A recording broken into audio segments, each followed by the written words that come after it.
Executive Committee of the United Nations Conference at San Francisco, Secretary Stettinius presiding, considers resolutions for the World Security Organization as Europe's war ends. Molotov of Russia, Prime Minister King of Canada, Avon of Australia, and Anthony Eden of Great Britain join in the session. Victory in Europe re-emphasizes the task of building an effective world organization. Dedicated to that task, the United Nations chief delegates rise for a moment of meditation. North of San Francisco, at the huge Boeing aircraft plant in Seattle, Washington, American workers also stay on the job. Hearing the good news of Germany's surrender, these men and women completed an extra B-29 Super Fortress. They cheer the great bomber on its way to blast Japan. From now on, the only target for United States military might.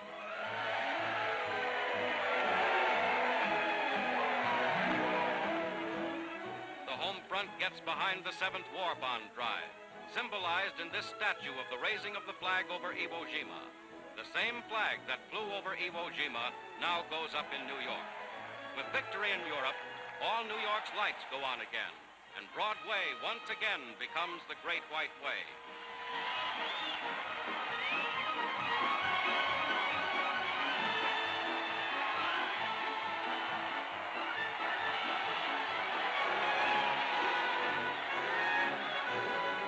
For the first time since Pearl Harbor, the dome of the United States Capitol in Washington is illuminated, signaling the unconditional surrender of Germany. Lighted, too, is the Statue of Liberty, familiar to millions of immigrants, travelers, and returning servicemen. With liberty as a symbol, the war against Japanese aggression and brutality now goes forward with new vigor and undivided power.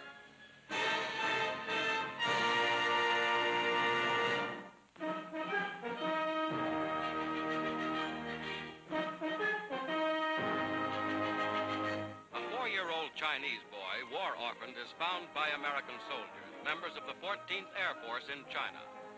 Lost from among the thousands who fled Japanese offensives, tired and hungry, he is still wary of strangers.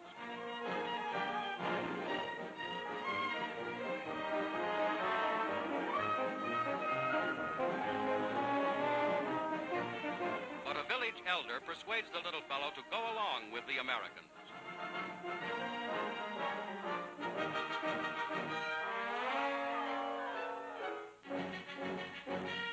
Soldiers adopt him with permission of their commanding officer. A captain can be stern, but here he's won over completely by the little boy.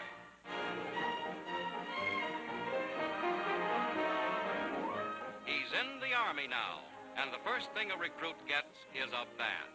It doesn't take long for him to learn the military life.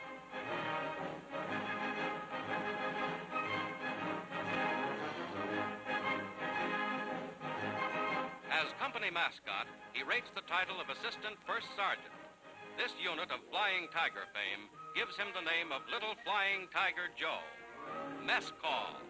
He pitches in with a will. And in company review, Little Flying Tiger Joe is a model soldier. Forward march.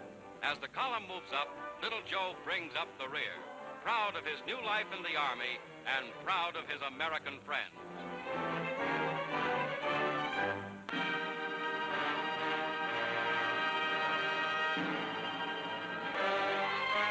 Wounded veterans of Okinawa are carried off the hospital ship USS Comfort at a Pacific base as the Comfort reaches port despite damage caused by a Japanese plane attack.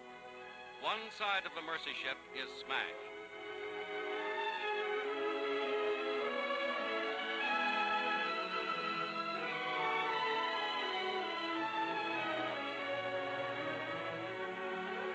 "29 helpless wounded men are killed by the fanatic Japanese pilot. The unarmed, plainly marked hospital ship was brilliantly lighted when attacked. Although wounded, the victims survived the fierce battle for Okinawa Island. Now they are buried in a common ceremony.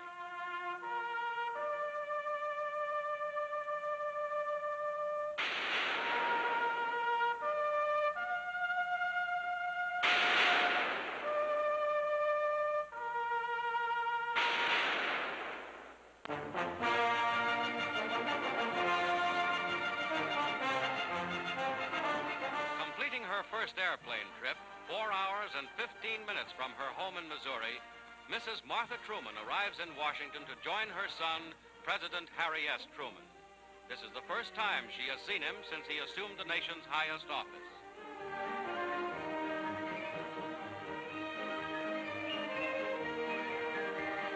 At the White House, the president's mother poses for pictures with the Truman family, after the president had designated the day as one of victory prayers throughout the land. With Mrs. Truman and their daughter Mary, the president also makes the day one of reunion for the nation's first family.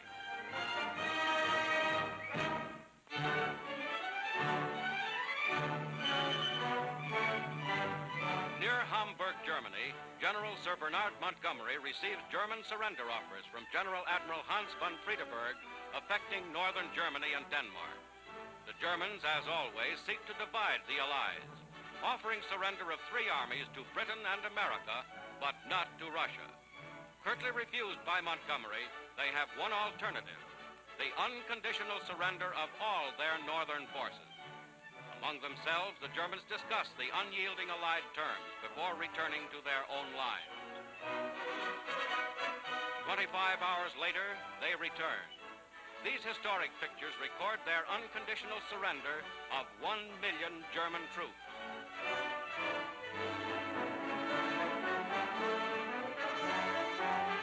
Von Friedeberg signs the instrument of surrender, followed by German General Kinzel.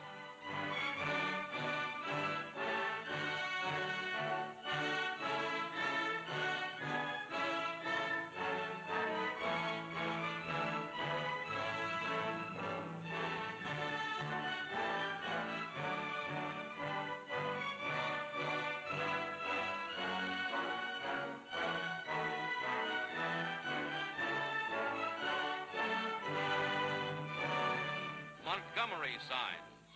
Fighting is now ended in northern Germany and Denmark.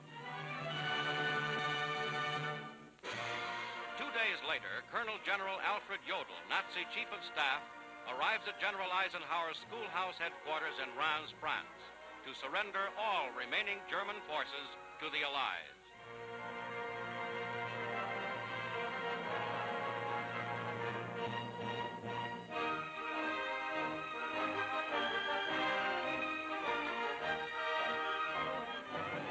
General Walter Bedell Smith, Eisenhower's Chief of Staff, gives the Germans the surrender terms. They are unconditional, like those of Alexander in Italy and Montgomery in North Germany. General Jodl, with Admiral Friedeberg at his left and Major General Wilhelm Oxenius right, signs the surrender documents.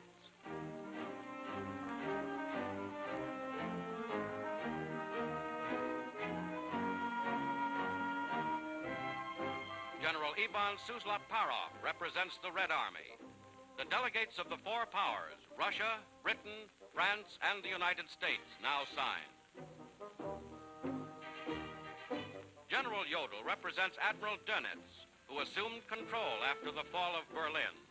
After conditional surrender offers, flatly rejected, the Germans had negotiated with General Smith for 33 hours.